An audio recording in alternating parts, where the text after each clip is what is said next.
Dito po, malaki po ang sinasahod. Grabe, ang laki talaga. Lalo na siguro kung malaki ang palitan, ano? At may overtime ka. Nasa 70,100 something. Maliit pa yung palitan na yun. So, ganun. Pero kung wala ka namang overtime, nasa 65 minsan, mga ganun. Pero ngayon, 57,000 na lang. So, ganito po yun. Kung tayo ay mga muhan, alam naman natin yun, di ba? Mag-focus tayo sa pinunta natin dito. Hindi yung postura ka lang, para maipakita ka sa mga kapitbahay mo, sa mga friend mo dyan nga sa Facebook, o sino pa dyan, yung mga kaaway mo, kamaritisan mo, ganun, di ba? So, ang focus namin dito, pag mag-abroad tayo, makaipon ng maraming pera. Dami na natin ang pera kasi yan naman talaga ang purpose. Alam nga naman kung magplastikan tayo, nga sabihin nga konting pera, diba? Para ka namang buang-buang dyan nga, mag-abroad ka nga, konting pera lang palang gusto mo. Ako gusto ko maraming pera. So, ganito yun. Lalo na pag bago tayo, syempre, magpapabango tayo, no? Alam nyo na yan kung anong pabango yan. Ang ibig kong sabihin, hindi magpabango, nga mga moy pabango ka, ano?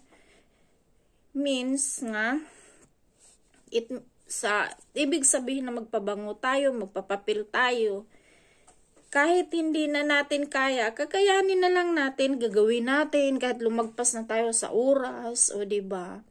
Yung magpapakita ka kunyari na mabait ka, para magustuhan ka nila, para sabihin nila, nga wow, ito talaga to, gusto natin to, ganyan. So, pero pag may kasama naman din kayo, wag kayo talagang magsipsip dahil sa umpisa lang yan, kayo ay nasa ibabaw. Babagsak at babagsak din kayo niyan mga ilang araw. So ngayon, once nga pumunta tayo dito sa ibang bansa, lalo na ang laki-laki ng sahod natin, gagawin natin kung anong gusto ng amo.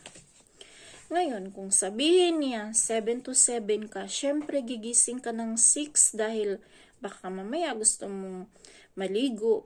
Then, syempre, mga Pinoy tayo gusto talaga nating maligo sa umaga kaysa gabi. Aminin nyo na. Tapos, kakain pa tayo o ganun, diba? Tapos kakain, sakit pa tiyan natin, gusto pa natin mag-toilet o, diba? Then, ngayon, wag mo silang hindian. Sabihin mo na lang, okay. Ala, kung anong pag-smile mo dyan, ibigay mo lahat ang smile. Bahala na. Kahit magkabalintong pang English natin dyan, hindi din nila yan mapansin nga nabalintong na ang in-English mo, diba? Kung nabisaya na ba yung pronunciation dyan, hindi yan. Ginoo. So, ganito, bawal mag-irap-irap, nagaganunin mo sa mga mata mo. Ganyan, bawal. Smile ka lang. Kahit ba parang naluka ka na, smile. Kasi amo mo yan Kung inutusan ka na ganyan, okay, go. Diba? Mabait sila. Pero kung inirapan mo, binagsakan mo na sa boses mo, tinalikuran mo, syempre, mga amo yan. Ipapakita talaga nila kung ano sila, kung anong klaseng amo sila, o diba? Kasi once nga nire-respeto mo din sila, no? Re-respetuhin ka din nila. Maniwala ka sa akin dahil yan ang ginawa ko. At once din nga, yung pagtatrabaho mo, nilagay mo dito sa puso mo. Maniwala ka dyan. Hindi mo mapapansin kahit gaano pa yan kalaki o kadami ginagawa mo dahil nandito, nilagay mo dito, plus yung amo mo, makikita niya na ganito. Advice ko lang po guys, no? Pag mag-work po tayo nga dapat ilagay natin sa puso para hindi natin mapifeel yung pagod. At mamalayan lang natin, wow, uuwian na, di ba? Kasi kung kontra gusto mo at lagi kang nag-iisip na, bakit ganito, bakit ganyan, ay, ganito ganyan. Uy, day, ikaw din ang mahihirapan yan. Siguro, ma-stress ka lang dyan, mapapangit ka lang lalo sa kakaisip niyan. Isipin mo na lang, wow, ito para ka lang nag-exercise, yung mga ganun ba? Ilang na naman, ngayong 15 days na naman, sasahod na naman ako, di ba? Sahod na naman ako malaki. Sino bang magbibigay sa'yo ng 35K minsan? 34 kasi bumababa din ang palitan. Ay naku, yun ang isipin mo Tsaka wag din yung porket nagkapera na tayo, bili tayo ng bili, mga jacket. Ay, kung meron ka lang jacket, isa, at marami ka naman dala na pang, yung pang warmer, pwede lang yan. Bakit ka ba magdami-dami ng jacket, magbili-bili ng jacket?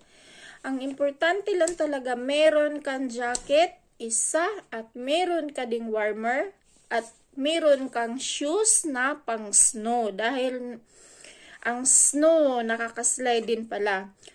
So ako yun, bumili lang ako ng isang sapatos na pang snow. So ang dami kong dala na pang warmer, hindi na ako bumili. Nung tinanong ako ni amo kung nakabili ako, ang sabi ko lang oo.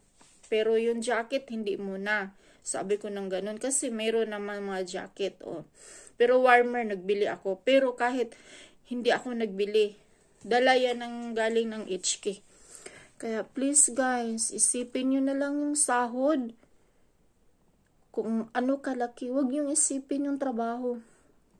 Dahil kung malapit na kayo matapos ang oras, hayahay na, makauwi na tayo ng makatulog ka dito. Dito, makatulog ka ng 9 hours, 10 hours, depende kung matulog ka agad. Kung magsa-cellphone pa tayo, nasa 7 hours, ganun, 8 hours lang. Yan lang po. Sa mag-apply po, isipin nyo ng mabuti, Hindi tayo pumunta dito para lang makikipag natin nga ganito ganyan ka na ka ng snow, nakaganito ganyan, malaking sahod mo. Nga ipakita mo sa mga kapitbahay mo, yung mga kaaway mo diyan na ganito ka na, okay?